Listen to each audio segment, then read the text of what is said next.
asalaamaaleykum mbokk yi déglu dal leen ak jàmm démb ubbi nañu fii ci biir Dakar benn ndaje goo xam ne ñu ngi ci doon waxtaanee lépp lu jublu ci wàllu code pétrolier gazier et minier ci wàllu ndaje boobu nag joriñ gu njëkk gi di Ousmane Sonko teewe woon na ko ndaxte moom dafa bëggoon a xamal askan bi nga xam ne ñoom ñoo fa nekkoon ne lépp lu jublu ci wàllu code yooyu faw ñu xool naka la ñu koy daal di yeesalaatee ndaxte daf ci gis ne réewum Sénégal gisu ci seen bopp autolikaay bii di Sud Quotidien du ñu xamal ne bu ñu sukkandikoo ci ay kàddu ki nga xam ne de moom mooy Ousmane Sonko faw ñu daal di liñatu lépp lu jublu ci wàllu code yooyu fexe ba lépp loo xam ne nag réewum Sénégal war na ko ci mën a am mu amee ko ci ni mu waree te su fekkente ne nag loolu dañ cee war a waxtaanaat ak ñi nga xam ne ñoom la ñu xaatimoon lépp lu jublu ci wàllu code boobu dinañ ko defee ci ni mu gën a gaawee ndaxte kii nga xam ne de moom mooy Ousmane Sonko moom la mu gis moom mooy ne ci wàllu code yii nga xam ne moom moo fi nekk daal réewum Sénégal gisu si boppam kon faw ñu daal di ci indi ay coppite colikaay bi di Le Soleil ne kon dafa mel ni ne nguurub Sénégal carte yëpp la daal di jël baatrewaat ko ngir rek fexe ba lépp lu jublu ci wàllu code pétrolier gazier ak minier nekk luy ñoŋ fii nga xam ne moom mooy ci biir réew mi autolikaay bi di enquête di ci yokk di xamle ne kon ñu ngi daal di jublu ci ñaareelu réforme yoo xam ne dinañu ko nemmeeku ci wàllu code pétrolier ak tamit minier te nag ba ñu ko xaatimee ak léegi defagul fukki at autolikaay bi di yor bi moom di ñu xamal ne ci koppar gi nga xam ne jot nañu ko ci atum 2025 jëmale ko nag ci wàllu mine yooyu sax dañoo gis nag ne am na ab yokkute goo xam ne gis nañu ko fi te nag loolu yëpp gouvernement bu Sonko moom moo ko daal di sookee yokkute tamit am na ci njëgu ceeb bi loolu la ñoo colikaay bii di Tribune du yëgal ndaxte ñu ngi ñuy xamal ne gouvernement bi taxe bi nga xam ne daf ko dindi woon ci riz ordinaire taxe boobu delloo si waat na ko askan bi fu mu nekk ni nag nee nañ ko alam mukk li ni mel duñ ci ànd tey duñ ci ànd ëllëg ndaxte ceeb boobu la ñuy gën di jëfandikoo fi nga xam ne moom mooy ci biir Sénégal kon kay su fekkente ne yokk nañu ko de ñoom de gën nañoo yokk it seen i jafe-jafe Moustapha Diakhaté moom mi nga xam ne kon ba mu génnee ci kaso yàggul dafa mel ni nag ne kaso boobu de taxul ba mu daal di ne pataaral ndaxte démb fësal na ay kàddoom daal di yëq lu mel ni xeme ñi nga xam ne ñoom ñoo nekk ci bopp réew mi wante it noonu la ko daal di waxee procureur bi ak commissaire du port ci biir colikaay bi di Le Quotidien suñu natango yi daal di gis ne moom la mu wax waa Pastef dafa ndaw sax moom mu daal di gis ne procureur su fekkente ne nag daf koo bëgg a noppiloo de kon dina sonn ndaxte ñaari mandat de dépôt la amagum nee na mu ngi xaar juróom-ñeenti téeméer yu tegal juróom-ñeent fukk ak juróom-ñetti mandat yi nga xam ne moom moo ko desee ndaxte bu ñu ko doon amal sax junni mandat de dépôt du tax mu tëj gémmiñam autolikaay bi di Subatel tamit di ñëwaat ci kàddu yi nga xam ne kii di Moustapha Diakhaté daal dina koy fësal moom nag amul lu mu fàttewul wax commissaire bu port ak tamit procureur mi nga xam ne day sukkandiku dong ci PV yi jóge ci wàllu police ak gendarmerie te nee na loolu ab tayal la ndaxte moom du si def sax ab gëstu goo xam ne moom mooy tax ñu xam ndax li ni mel am na am déet moom muy xamle foofu nga xam ne moom mooy ca kaso bu Rëbës ga mu nekkoon foofu de nit waruñu ko faa tëj ndaxte kaso boobu juróom-ñetti téeméeri nit la waroon a def wante léegi mi ngi am ci lu weesu ñetti junni yu tegal juróomi téeméer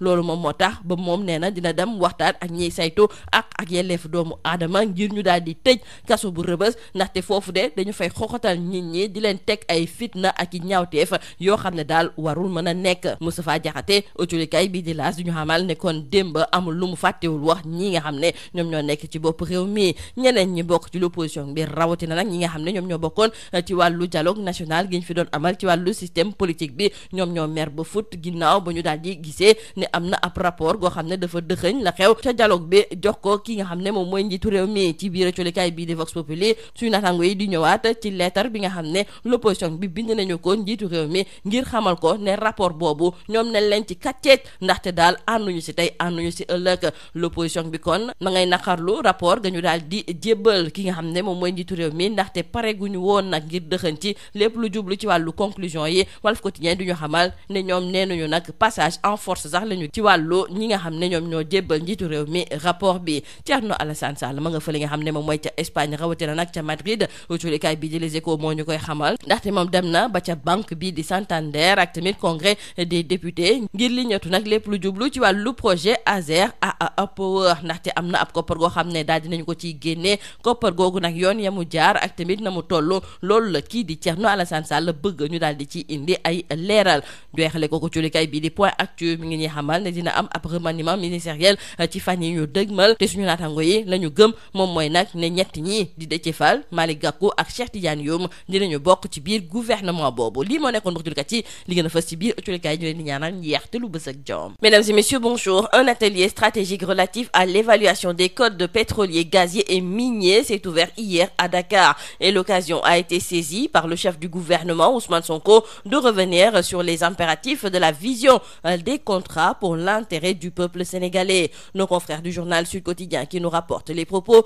du chef du gouvernement nous font savoir que selon lui, le non-respect du cadre légal dans les phases d'attribution où les autorités ministérielles ne faisaient pas le travail de vérification qu'il fallait est aussi un facteur qui détermine la pertinence de revoir les contrats. Mais aussi, dans les phases de cession, d'opération des droits et titres, le travail n'a pas été fait pour voir les investissements enregistrés, de même que sur le bénéfice à tirer, notamment sur le plan fiscal. Donc, pour Ousmane Sonko, les dispositions réglementaires doivent être bien revues car il y a énormément d'incohérences et de déséquilibres. Et parmi les remarques faites par le comité ad hoc en charge de la renégociation des contrats, il y a le non-paiement ou le paiement partiel des taxes et redevances, la prolifération d'exonérations fiscales et douanières indues, le non-paiement des dividendes à l'État et le non-respect des dispositions légales pour la protection de l'environnement et des communautés riveraines, la non-effectivité de la loi sur le contenu local, la manipulation des prix de transfert,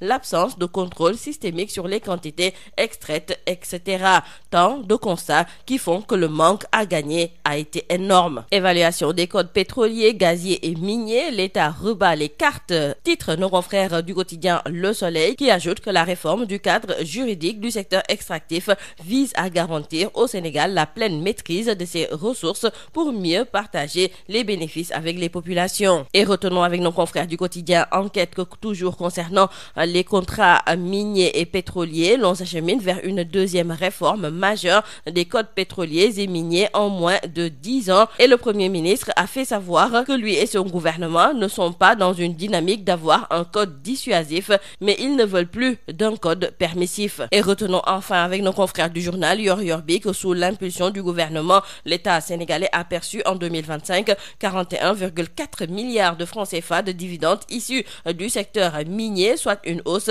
de 126%, un bond spectaculaire doublant la moyenne des 4 années précédentes qui marque un tournant dans la stratégie de redressement économique et de reprise en main des richesses nationales. Et en parlant de hausse, nos confrères du journal Tribune nous font savoir que l'on s'achemine vers une hausse du prix du riz car le gouvernement a rétabli la taxe sur le riz ordinaire. Et selon nos confrères du journal Tribune, les populations disent niet et l'augmentation du prix du riz augmente également la souffrance des ménages qui sont dans une extrême précarité. Moustapha Diakhaté, qui est sorti de prison mercredi dernier après avoir purgé sa peine de 15 jours ferme, n'a pas changé en détention. Ce sont nos confrères du quotidien Le Quotidien qui l'ont constaté car ce dernier est devenu plus virulent et il a soldé ses comptes avec le chef du parquet de Dakar et mis le régime Pastef à nu. Tout d'abord, retenons avec nos confrères du journal Le Quotidien que Moustapha Diakhaté dit ne rien regretter, il n'a pas peur de la prison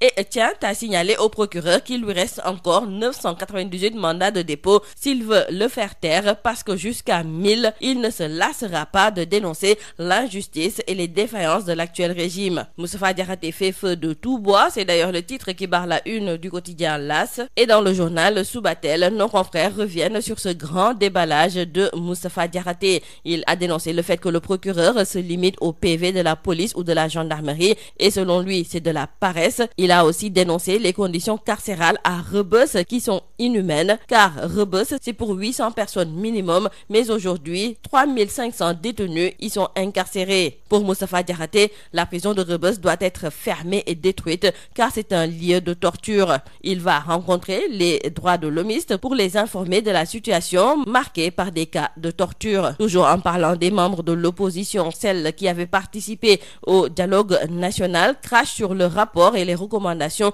qui en sont issues. Ce sont nos confrères de Vox Populi qui nous le font savoir. Cette opposition a adressé une très longue lettre ouverte au président Bassirou Diomaye Faye. L'opposition dénonce un passage en force concernant les conclusions du dialogue national sur le système politique, nous disent nos confrères du journal Walf Quotidien. Cette opposition parle d'un document inachevé et non consensuel. Thierno Alassane Sall se trouve actuellement en Espagne et plus précisément à Madrid car il est sur les traces des 37 milliards du projet Azer AE Power. Selon nos confrères du journal Les Échos qui nous le font savoir, le député Thierno Alassane Sall s'est rendu au siège de la Banque Santander à Madrid ainsi qu'au Congrès des députés espagnols pour enquêter sur la destination d'une avance de 37 milliards de francs CFA versée dans le cadre d'un marché de 91 milliards pour l'électrification rurale au Sénégal. Et dans un post publié sur les réseaux sociaux, images à l'appui, Thierno Alassane Sall accuse le régime en place de fuir ses responsabilités dans l'affaire